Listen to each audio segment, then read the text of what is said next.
अन्नदाता। पग पग पर है संग तुम्हारे अन्नदाता। लहू किसानों का बन के पसीना सींचता है धरती का सीना।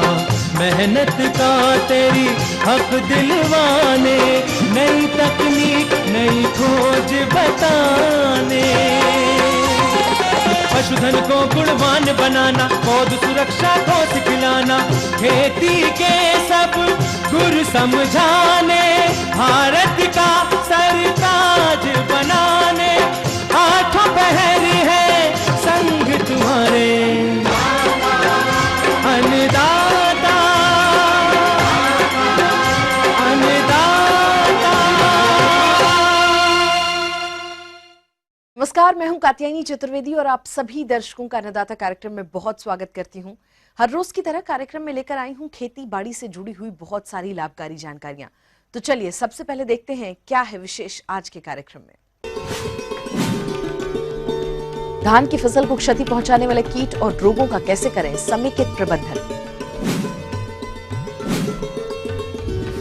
गन्ना की फसल को क्षति पहुंचाने वाले कीट और उनका नियंत्रण।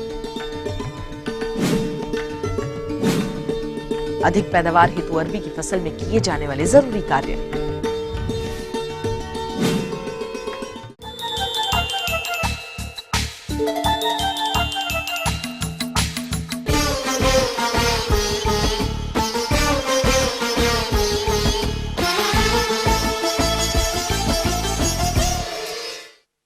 किसान भाइयों, कल के अंश में आपने धान की फसल को हानि पहुंचाने वाले कीट और रोगों के प्रबंधन की यांत्रिक विधि के बारे में जाना और इसी कड़ी को आगे बढ़ाते हुए आज हम इस फसल में लगने वाली कीट रोग के नियंत्रण की रासायनिक विधि के बारे में आपको जानकारी देंगे।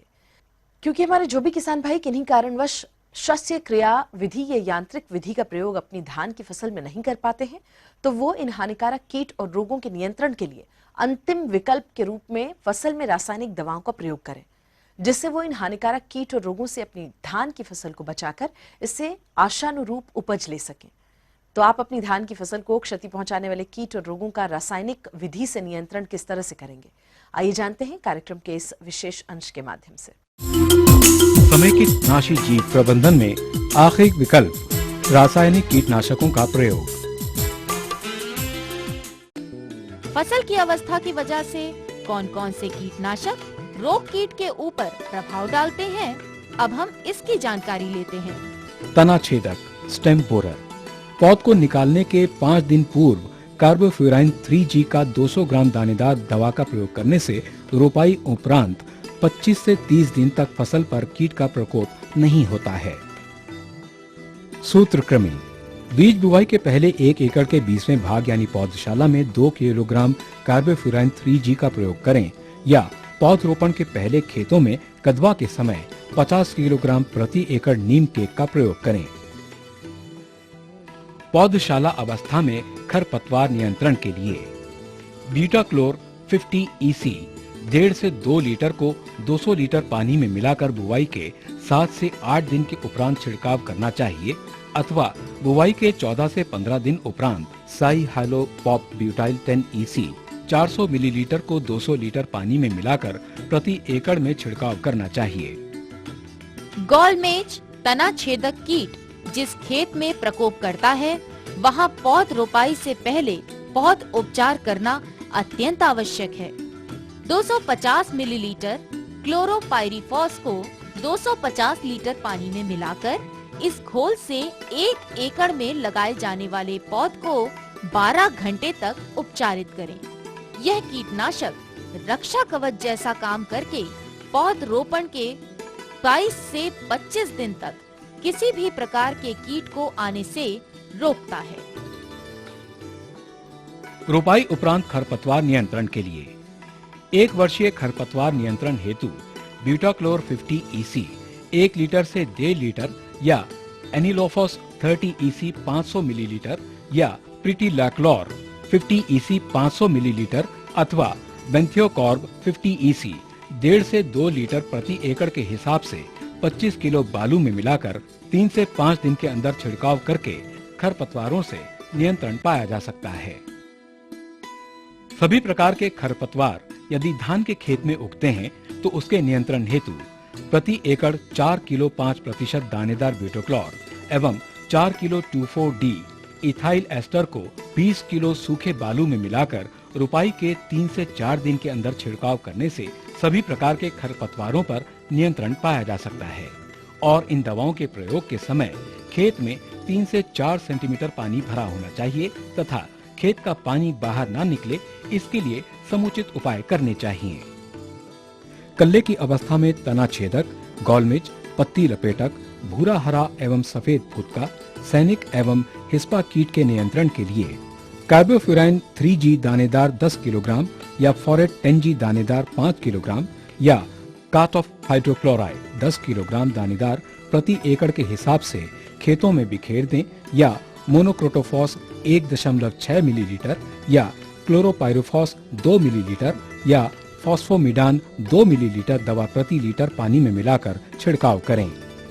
सूत्रकृमि के नियंत्रण के लिए 12 किलोग्राम कार्बोफ्यूरान प्रति एकड़ का प्रयोग करें। रेडी से लेकर गोब की अवस्था पर भूरा हरा एवं सफेद फुदका इन कीटों के नियंत्रण के लिए मोनोक्रोटोफॉस 2 मिलीलीटर या बीपीएमसी 2 मिलीलीटर या कार्बोरिल 3 ग्राम या एसीफेट 1.5 ग्राम या इमिडाक्लोपिड 0.6 मिलीलीटर या थायोमिथोक्साम 0.2 ग्राम या इथोफेन फ्लॉक्स 1.5 मिलीलीटर प्रति लीटर पानी में मिलाकर पौधे के निचले हिस्से पर छिड़काव करें।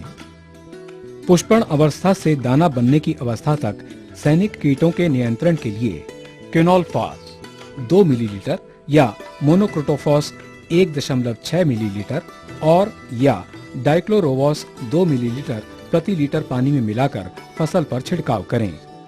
गंधी बग या मोनोक्रोटोफॉस 1.6 मिलीलीटर प्रति लीटर पानी में मिलाकर छिड़काव करें। मिलीबग एवं दहिया कीट कार्बोफ्यूरान 3G दानेदार 10 किलोग्राम प्रति एकड़ के हिसाब से छिड़काव करें या मोनोक्रोटोफॉस 1.6 मिलीलीटर का प्रति लीटर पानी मिलाकर छिड़काव करें।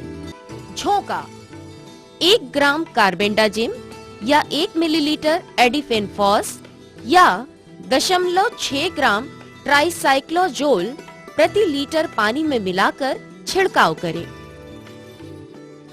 आवरण झुलसा रोग हेक्साकोनाजोल 5 EC 2 मिलीलीटर या प्रोपिकोनाजोल 25 EC 1 मिलीलीटर या 2 मिलीलीटर वेलिडामाइसिन प्रति लीटर पानी में मिलाकर छिड़काव करें। जीवाणु झुलसा रोग 1 ग्राम स्ट्रेप्टोमाइसिन सल्फेट और 30 ग्राम कॉपर ऑक्सीक्लोराइड 10 लीटर पानी में मिलाकर छिड़काव करें या 1 ग्राम पोसामाइसिन और 30 ग्राम कॉपर ऑक्सीक्लोराइड 10 लीटर पानी में मिलाकर छिड़काव करें। आवरण सड़न भूरा धब्बा रोग 1 ग्राम कार्बेंडाजिम या 3 ग्राम मैनकोजेब प्रति लीटर पानी में मिलाकर छिड़काव करें। कंडवार रोग 1 ग्राम कार्बेंडाजिम या 2.5 ग्राम कॉपर ऑक्सीक्लोराइड का प्रति लीटर पानी में मिलाकर छिड़काव करें। राइस टुंगरू वायरस विषाणु रोग के नियंत्रण के लिए रासायनिक दवा का प्रयोग ना करें। इसके लिए राइस टुंगरू वायरस को फैलाने वाला वाहक कीट का नियंत्रण करें तथा विषाणु जनित ग्रसित पौध को खेत से निकालकर जला दें।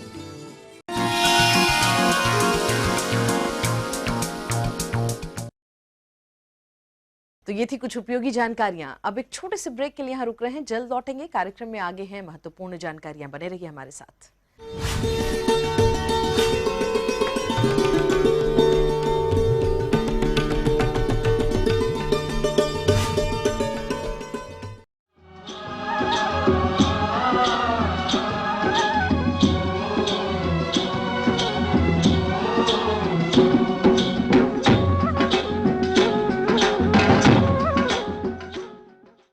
ब्रेक के बाद आप सभी दर्शकों का एक बार फिर से अन्नदाता कार्यक्रम में बहुत स्वागत है और चलिए अब बढ़ते हैं अपनी अगली प्रस्तुति की ओर।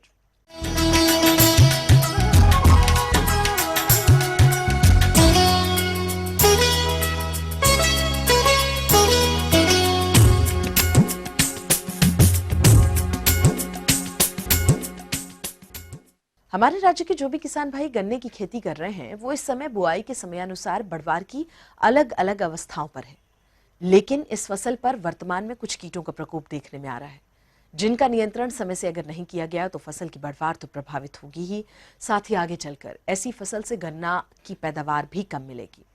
तो वर्तमान में गन्ना की फसल को हानि पहुंचाने वाले कीट कौन कौन से हैं तथा उनका नियंत्रण किस तरह से करना है, इस बारे में सुझाव दे रहे हैं आंचलिक कृषि अनुसंधान संस्थान मुरैना के कृषि वैज्ञानिक डॉक्टर जेसी गुप्ता। किसान भाइयों, गन्ने की फसल एक लंबी अवधि की फसल है, इसलिए इसमें कीटों का प्रकोप भी बहुत अधिक होता है। लेकिन आज मैं आपको गन्ने में प्रमुख कीट एवं उनके नियंत्रण के बारे में चर्चा करना चाहूँगा। 4 प्रकार के वेदक आते हैं, जिसमें अग्रतना वेदक, तना छेदक, शीर्ष तना छेदक और जड़ छेदक, ये 4 प्रकार के छेदक होते हैं। जिसमें अग्रतना वेदक है, ये कीट तने के ऊपरी भाग पर अपना प्रकोप करता है और पत्तियों पर से होता हुआ इसकी इल्ली अंदर घुसती है और जो गांठ होती है वहां से अंदर होकर 3-4 पंगोली तक ये नुकसान पहुंचाती है। ऊपर डेड हार्ट बन जाता है, पत्तियां ऊपर की सूख जाती हैं, उन पत्तियों को निकालते हैं, आराम से वो खिंची चली आती हैं और उनमें एक प्रकार की बहुत तीखी गंध आती है। इसी प्रकार किसान भाइयों, तना छेदक कीट है, यह भी इस कीट के जो इल्लियां हैं पत्तियों पर जमीन के पास से चढ़ करके थोड़े ऊपर जाती हैं और तने में छेद करते हुए अंदर घुसती हैं और तने के अंदर घुस करके ये उसकी जो गन्ने का तना होता है, पंगोली होती हैं, ऊपर नीचे से जा करके काफ़ी हानि पहुंचाती हैं और ऊपर डेड हार्ट बनता है। किसान भाइयों, एक है शीर्ष तना वेदक कीट। इस कीट की इल्लियां झुंडों में पत्तियों को छेद करके खाते हुए ऊपर से नीचे की तरफ जाती हैं और अंदर की तरफ जाकर के पंगोली को काफ़ी नुकसान पहुंचाती हैं। किसान भाइयों, इसमें भी डेड हार्ट बनता है। इसी प्रकार एक जड़ वेदक कीट है। जड़ वेदक कीट जो है भूमि के अंदर से जड़ वाले भाग में छेद करके अंदर जड़ को काटता है और उससे भी डेड हार्ट बनता है। इस प्रकार गन्ने की पत्तियां ऊपर से पीली पड़ने लगती हैं, सूखने लगती हैं, मुरझाने लगती हैं और गन्ने में दूर से देखने में दिखाई देता है कि गन्ना बीच बीच में से सूखता हुआ सा प्रतीत होता है। किसान भाइयों, अभी आपने जाना कि गन्ना की फसल में लगने वाले भेदक कीट क्या होते हैं तथा ये फसल को किस तरह से क्षति पहुंचाते हैं। और अब आइए जानते हैं कि इन भेदक कीटों का नियंत्रण कैसे करना है।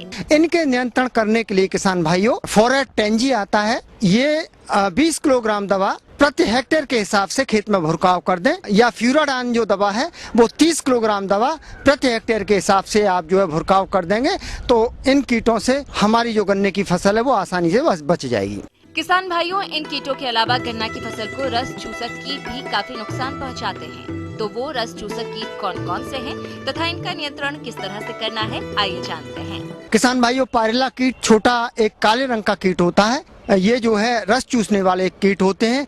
इसका कीट और इसका शिशु दोनों ही रस चूसते हैं और पत्तियों पर और जो उसके तना होता है उस भाग पर चिपके हुए रहते हैं और रस चूसने के साथ साथ एक जो है ऐसा पदार्थ काले रंग का ऐसा चिपचिपा पदार्थ सा छोड़ते हैं जिससे कि जो है पूरा हमारा पत्तियां और तना है काले रंग का दिखाई देने लगता है और गुणवत्ता पर बड़ा असर पड़ता है। इसके अलावा एक पपड़ी कीट आ रहा है, वो जो है पत्ती के नीचे जो गांठें होती हैं वहाँ पर इसके शिशु चिपके हुए रहते हैं और वो जो गांठों से रस चूसते हुए उसको काफ़ी नुकसान पहुंचाते हैं। इसके अलावा थ्रिप्स, सफ़ेद मक्खी, माहू भी गन्ने की फसल को काफ़ी नुकसान पहुंचाते हैं और इनके नियंत्रण करने के लिए मेटासिस्टॉक्स दवा 1.5 मिलीलीटर दवा प्रति लीटर पानी के हिसाब से घोल बना करके पायरेला और आपका ये पपड़ी कीट का नियंत्रण आसानी से हो जाएगा। इन कीटों के अलावा गन्ना की फसल को कभी कभी चूहों द्वारा भी काफी क्षति पहुंचाई जाती है। तो इन चूहों से गन्ने की फसल को कैसे बचाना है, आइए जानते हैं। भाइयों, गन्ने में चूहे जो है बहुत नुकसान करते हैं। चूहों के नियंत्रण करने के लिए बेसन, आटा, मक्के का आटा, ज्वार का आटा, कोई भी आटा ले लें और उसमें जिंक फास्फाइड नाम की जो दवा है वो 100 ग्राम आटे में 5 ग्राम दवा के हिसाब से मिला लें और मूंगफली का तेल या सरसों का तेल, थोड़ा सा गुड़ या शक्कर उसमें मिला करके 15-15 ग्राम की गोलियां बना लें और जहां पर चूहे के छेद हैं उनके आसपास उन गोलियों को कागज में लपेट करके और उनके आसपास रख दें। किसान भाइयों, ये जो है चूहे इन गोलियों को खा करके खत्म हो जाएंगे, जिसके कारण जो चूहों से नुकसान हो रहा है गन्ने की फसल में वो नुकसान नहीं होगा। किसान भाइयों, बरसात का मौसम चल रहा है, खरपतवार इस मौसम में बहुत आते हैं। खरपतवारों का नियंत्रण करते रहें, खेत को साफ सुथरा रखें जिससे कि कीड़े उन खेतों में ज्यादा नहीं आएंगी। और किसान भाइयों, जहां जिन खेतों में पानी भरा हुआ है, पानी निकालने की व्यवस्था करें। इस प्रकार से किसान भाइयों, ये जो सारी दवाइयों का सही वक्त पर नियंत्रण करते हुए आप चलेंगे तो गन्ने की फसल आपकी सुरक्षित रहेगी और आपका उत्पादन भी अच्छा रहेगा। तो आगे और भी कुछ रोचक जानकारियां हैं, लेकिन यहाँ एक छोटे से ब्रेक के लिए रुक जाते हैं। जल्द होंगे हाजिर।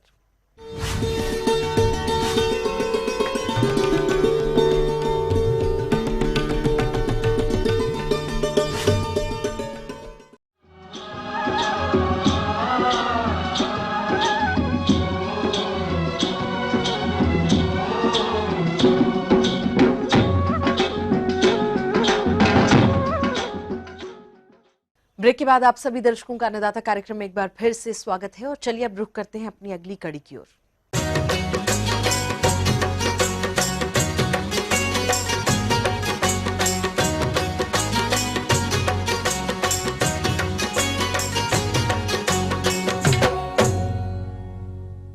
अपने प्रदेश के जिन किसान भाइयों ने अरबी की फसल मई माह में लगाई थी, उनकी फसल अभी बढ़वार की अवस्था में है और इस फसल में अभी कुछ जरूरी कार्य जैसे कि जल निकास, खरपतवार नियंत्रण, पौध सुरक्षा उपायों को अपनाने की आवश्यकता है।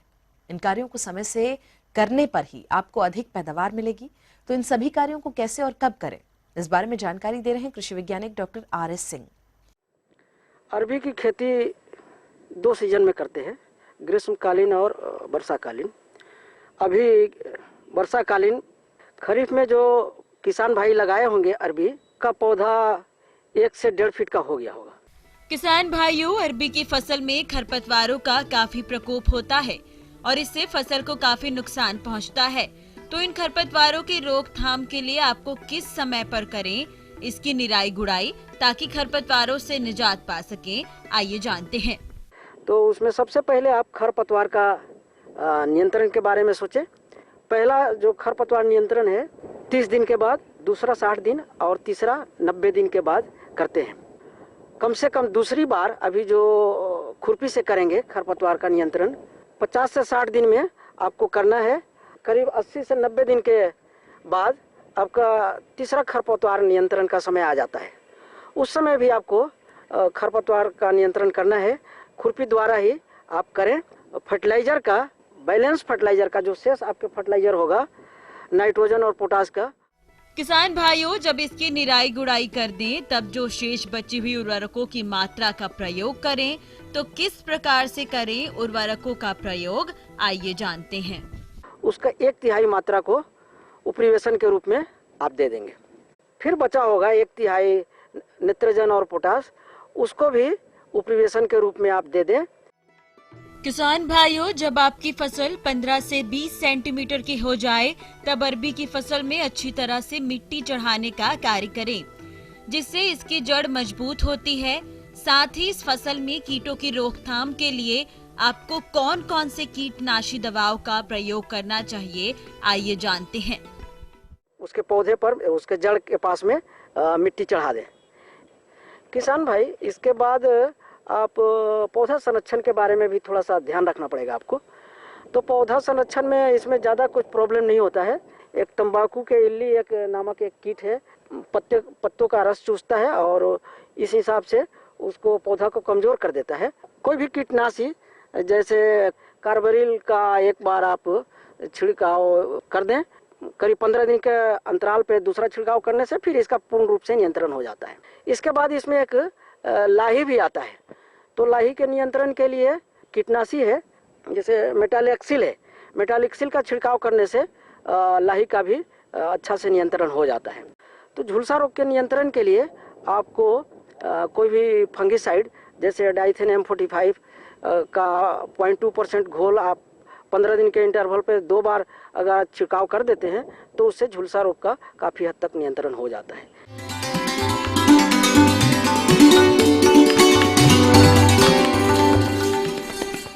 अन्नदाता हेल्पलाइन निशुल्क फोन संपर्क सेवा के माध्यम से आपके द्वारा पूछे गए कृषि से जुड़े हुए प्रश्नों में से 1 या 2 महत्वपूर्ण प्रश्न को हम अपने कार्यक्रम में जरूर शामिल करते हैं और इसी के तहत आज का चयनित प्रश्न और उसका जवाब इस प्रकार है।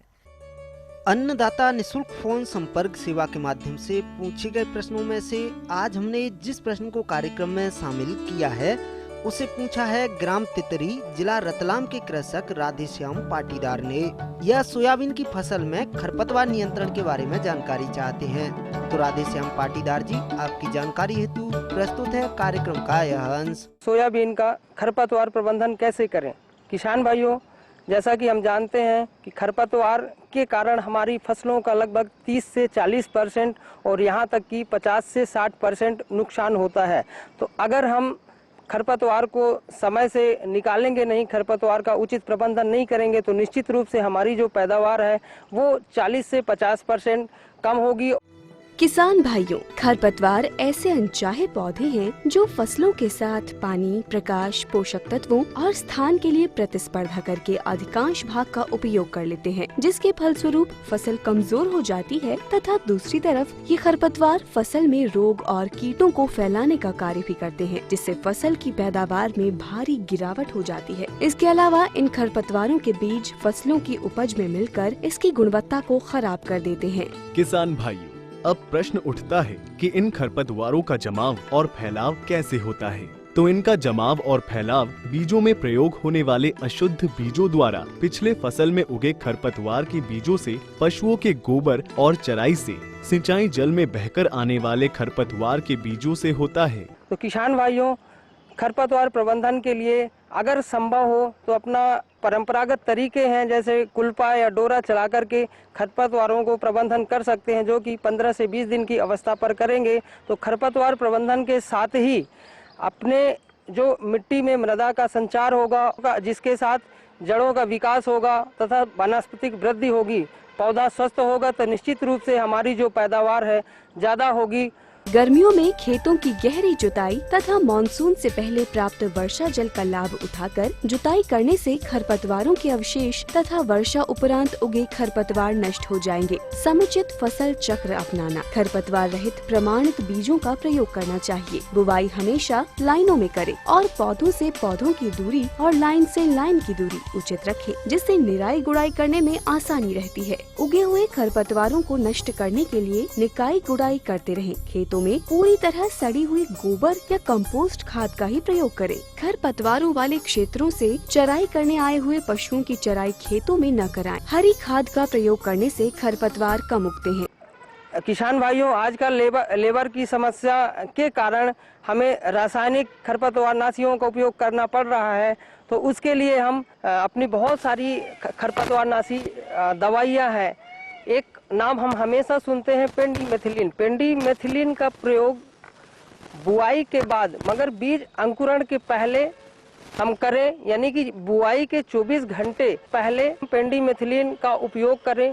10 से 15 दिन की अवस्था में क्लोरोम्यूरिन इथाइल 26 ग्राम प्रति हेक्टेयर की दर से उपयोग कर सकते हैं, जिसके लिए 400 से 500 लीटर प्रति हेक्टेयर पानी का उपयोग करें। तथा किसान भाइयों, अगर हमारी फसल 15 से 20 दिन की हो गई है तो 15 से 20 दिन की अवस्था में हमारे पास बहुत सारे ऑप्शन है रसायनों में, जैसा कि इमाजा थापर, जो कि हम 1 लीटर प्रति हेक्टेयर की दर से 400 से 500 लीटर पानी में मिला करके स्प्रे करें। और आइए अब देखते हैं कल दिखाए जाने वाले कार्यक्रम की मुख्य झलकियां। धान की फसल को क्षति पहुंचाने वाले कीट और रोगों का कैसे करें समेकित प्रबंधन। अमरूद का नया बाग लगाने के लिए उन्नत किस्में और उपाय तकनीक पर जानकारी।